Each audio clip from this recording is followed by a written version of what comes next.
అంటే ఆబ్వియస్‌గా తను ఒక ఇండిపెండెంట్ అనలిస్ట్‌గా తను మాట్లాడుతున్నారు కాబట్టి కొన్ని విషయాలు మాట్లాడడంలో వారు కూడా కొంత తటపటాయించేటువంటి పరిస్థితి ఉంటుంది. ఇక్కడ నేను ఒక విషయం చెప్తానండి. చాలా సందర్భాల్లో మాట్లాడుకున్నా మళ్ళీ చెప్తున్నాను పవన్ గారు.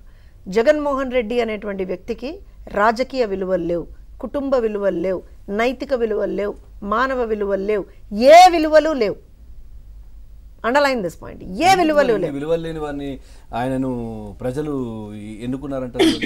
ఇప్పుడు నేను ఆ విషయం కూడా చెప్తానండి. కొన్నిసార్లు తప్పిదాలు జరుగుతూ ఉంటాయి. ఆ తప్పిదాలకి సంబంధించి ఒక ఇంపాక్ట్ అనేటువంటిది ఏ రకంగా ఉంటుంది అనేటువంటిది గత 5 సంవత్సరాలు, ఆల్మోస్ట్ ఇంకొక 1.5 మంత్ అయితే 5 years అయిపోతాయి. ఈ 5 సంవత్సరాల్లో ప్రజలు ఎంత ఘోరంగా అనుభవించారు అని అంటే వాళ్ళు అంటే నేను అనేది వాళ్ళు తప్పు చేశారని ఒక్కొక్కసారి సమ్ మిస్టేక్స్ డూ హ్యాపెన్. దాని సర్కమ్స్టాన్స్ దాని ఇంపాక్ట్ ఎలా ఉంటుంది అనేటువంటిది మనం ఆంధ్రప్రదేశ్లో చూడొచ్చు. ఇంకోటి నేను మళ్ళీ డీవియేట్ అవుతాను పవన్ గారు. ఈయన సిద్ధమా సిద్ధమా సిద్ధమా అన్నాడు. అసలు నాకు అర్థం కాదండి. యుద్ధానికి సిద్ధం, యుద్ధానికి ఎప్పుడు వైలెన్సేనా? గొడ్డలి పోట్లు, ఈ పోట్లు, ఆ పోట్లు, కోడికత్తులు, లేకపోతే యుద్ధాలు, ఇవేనా రాజకీయం అంటే? ఇదేనా? డిస్కషన్స్ అనేవేమి ఉండవా అండి? మేమేమంటాము, చర్చకి ఏమన్నా వస్తారా జగన్మోహన్ రెడ్డి గారు అని అడుగుతాం.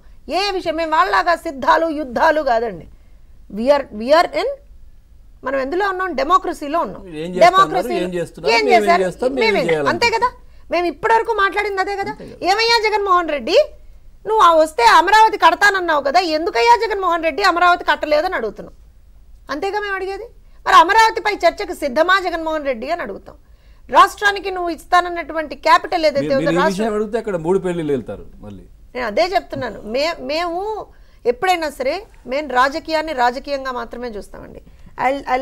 ఎందుకు ఈ మాట అనాల్సి వస్తుంది అంటే, రాజకీయాన్ని మీరు ఎప్పుడైతే చిల్లర రాజకీయం చెయ్యాలి అని అనుకుంటారో అది వాళ్ళ పతనానికి నాందవుతుంది. ఇది ఇవాళ జగన్మోహన్ రెడ్డి గారి సభలో పెట్టినటువంటి కటౌట్లు నిస్సిగ్గుగా, అంటే మేము మాట్లాడచ్చు కదా, ఏం జగన్మోహన్ రెడ్డి ఏం చేస్తున్నావు, ఏమన్నా నీకు కొంచెమన్నా సరే కామన్ సెన్స్ ఉందా? అక్కడ ఉన్నటువంటి, ఎందుకంటే సభలు ఆర్గనైజ్ చేసేది మీ పార్టీయే కదా, మీ పార్టీ అధినేతవి నువ్వే కదా. మరి మీ పార్టీ అధినేతవి నువ్వే అయినప్పుడు నీకు తెలీదా? జూమ్ చేయండి, అర్థమవుతుంది ఏ రకమైనటువంటి దుర్మార్గులో అక్కడ కూర్చున్నటువంటి వాళ్ళు. ఇదా మీరు చేయాల్సింది? ఇదా? వాళ్ళ దాంట్లో సిద్ధం వేడుక వద్ద పెత్తందారుడ. ఎవడయ్యా పెత్తందారుడు? ఎవడు పెత్తందారుడు?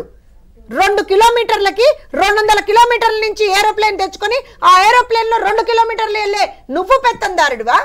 లేకపోతే ఊరికో ప్యాలెస్ కట్టుకునేటువంటి నువ్వు పెత్తందారుడివా? ఎవడయ్యా పెత్తందారుడి? వాళ్ళ రాష్ట్ర ప్రజలకి సంబంధించినటువంటి ధనాన్ని లూటీ చేస్తున్నటువంటి నువ్వు కదా పెత్తందారుడివి. అన్ని రకాలుగా ఇవాళ రోజున లాయర్ల ఫీజుల రూపంలోనే జనాల ధనం దుర్వినియోగం చేస్తాడు.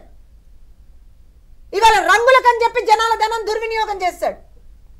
ప్రజాధనం అండి, మీ జేబుల్లోంచి మా జేబుల్లోంచి ప్రజల జేబుల్లోంచి వచ్చినటువంటి డబ్బు. ఎవడయ్యా జాగీర్ కాదు అది. ఎందుకు మాట్లాడాల్సి వస్తుంది అంటే, అంటే అంటే పెత్తందారుడు. ఎవడు పెత్తందారుడు? నీకన్నా పెత్తందారుడు ఎవరున్నాడు ఇవాళ రోజున?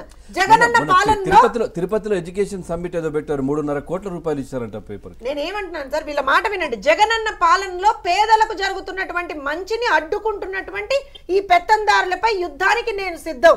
మీరు సిద్ధమా? ఎవడు పెత్తందారుడు? ఎవడు అడ్డుకున్నాడు? ఏం మంచి చేసావు నువ్వు ప్రజలకి? ఇవాళ రా, చర్చకి రా. ఎన్ని ఇళ్ళు కట్టావు నువ్వు 5 సంవత్సరాల్లో? ఎన్ని కిలోమీటర్ల రోడ్డు వేసావు నువ్వు 5 సంవత్సరాల్లో? ఎన్ని స్కూళ్లు కట్టావు 5 సంవత్సరాల్లో? ఏ రకమైనటువంటి అభివృద్ధి చేసావు 5 సంవత్సరాల్లో? ఎన్ని ఇన్స్టిట్యూషన్స్ తీసుకొచ్చావు 5 సంవత్సరాల్లో? ఎంతమందికి ఉద్యోగ కల్పన చేసావు 5 సంవత్సరాల్లో? ఎంతమంది పేదలకి పట్టెడు అన్నం పెట్టావు 5 సంవత్సరాల్లో? ఎన్ని అన్న క్యాంటీన్లను కూల్చేశాడండి? ప్రజావేదికను కూల్చేశాడు. పేదలకు జరగాల్సినటువంటి ప్రతి మంచిని అడ్డుకున్నటువంటి అతిపెద్ద పెత్తందారుడు జగన్మోహన్ రెడ్డి. నువ్వు ఇవాళ బయటకు వచ్చి మాట్లాడుతున్నావు. నేను అదే చెప్తున్నా, ఎన్ని ఇళ్ళు కట్టాడు చెప్పమనండి, ఎన్ని ఉద్యోగం, ఎన్ని కంపెనీలు. నేను ఇవాళ విదిన్ మీకు ఇప్పుడు చెప్తున్నా, కడపలో మేము స్టీల్ ప్లాంట్ తెచ్చాం, అల్ట్రా మెగా సోలార్ ప్లాంట్ తెచ్చాం, శ్రీరామ్ సాగర్ ప్రాజెక్ట్ తెచ్చాం, ఆంధ్ర నివాస్ సుజల స్రవంతి తెచ్చాం. ఇది మేము కడపకి చేసాం. నువ్వేం చేసావు చెప్పు జగన్మోహన్ రెడ్డి? నువ్వేం చేసావు? చర్చకు సిద్ధమా జగన్మోహన్ రెడ్డి అని మేము అడిగితే, అనంతపూర్లో చెప్తున్నా, కియా మోటార్స్ తెచ్చాం, ఏరోస్పేస్ డిఫెన్స్ పార్క్ తెచ్చాం, బిహెచ్ఎల్ మాదే, ఆంధ్ర సెంట్రల్ యూనివర్సిటీ తెచ్చాం. నువ్వేం చేసావు జగన్మోహన్ రెడ్డి అనంతపూర్కి? ఇలా నేను చెప్పుకుంటూ పోతే అమరావతిలోనండి ఇవాళ అమరావతిని ఒక శ్మశానంతో పోల్చినటువంటి బుద్ధి లేని సన్నాసులు ఉన్నారు అక్కడ. అదే అమరావతిలో SRM తెచ్చాం, విట్ తెచ్చాం, హైకోర్టు కట్టాం. ఇవాళ వాళ్ళు అక్కడ కూర్చొని పాలన చేస్తున్నటువంటి ప్రతి ఒక్క బిల్డింగ్ తెలుగుదేశం పార్టీ హయాంలో కట్టింది. ఒక్క ఇటుక వేయలేకపోయినటువంటి సన్నాసులు సెట్టింగ్లు అన్నారు కదా అవన్నీ వాళ్ళప్పుడు. నేను అదే చెప్తున్నా. ఎయిమ్స్ ఎవరు తెచ్చారు? 5 NID ఎవరు తెచ్చారు? సంవత్సరాలు నేను వాళ్ళలాగా తిట్లా కదా. నేను మాట్లాడుతున్నా. ఏం మాట్లాడుతున్నా? ఎయిమ్స్ మేము తెచ్చాం, NID మేము తెచ్చాం, విట్ మేము తెచ్చాం, SRM మేము తెచ్చాం. అమరావతిలో ఉన్నటువంటి ప్రతి ఒక్క బిల్డింగ్ కట్టాం మేము. పోలవరాన్ని 74% కంప్లీట్ చేసాం మేము. మీరేం చేశారు చెప్పండి? వీటన్నిటి మీద చర్చకు సిద్ధమా అంటున్నా. సంపూర్ణ మద్యపాన నిషేధం చేస్తానని చెప్పి అక్క చెల్లెమ్మలు అని చెప్పి అక్క చెల్లెమ్మలని వాళ్ళ రోజున మోసం చేసినటువంటి వ్యక్తి జగన్మోహన్ రెడ్డి కదా. సంపూర్ణ మద్యపాన నిషేధం చెయ్యకపోతే ఓట్లు అడగనన్నాడు. మరి దాని మీద చర్చకి సిద్ధమా జగన్మోహన్ రెడ్డి అని మేము అడిగితే, మేము యుద్ధానికి సిద్ధం కాదు, చర్చలకు సిద్ధం అంటున్నాం. ఎందుకంటే ప్రజాస్వామ్యంలో జరగాల్సినటువంటి చర్చలు, ప్రజాస్వామ్యంలో జరగాల్సినటువంటి యుద్ధాలు కాదు, చర్చలు జరగాలి. ప్రజలకి ఏం మంచి చేయాలి, ఏం మంచి చేయగలం, ఏం మంచి మీరు చేశారు లేదా ఏం చెడు మీరు చేశారు, వీటి మీద కదా చర్చలు జరగాల్సింది. ఇవాళ డ్వాక్రా మహిళల్ని కూడా అత్యంత మోసం చేసినటువంటి వ్యక్తి జగన్మోహన్ రెడ్డి కాదా? అంగన్వాడీలను మోసం చేసినటువంటి వ్యక్తి జగన్మోహన్ రెడ్డి కాదా? మున్సిపల్ కార్మికులను మోసం చేసినటువంటి వ్యక్తి జగన్మోహన్ రెడ్డి కాదా? టీచర్లను మోసం చేసినటువంటి వ్యక్తి జగన్మోహన్ రెడ్డి కాదా? ప్రభుత్వ ఉద్యోగుల్ని మోసం చేసినటువంటి వ్యక్తి జగన్మోహన్ రెడ్డి కాదా?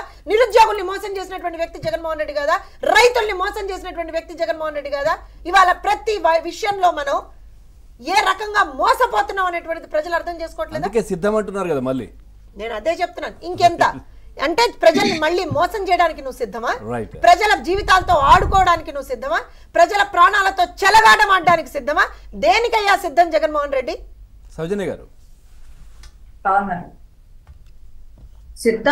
సిద్ధం అని నిజంగా ఎన్నికలకు సిద్ధం అని చెప్పని జగన్మోహన్ రెడ్డి గారు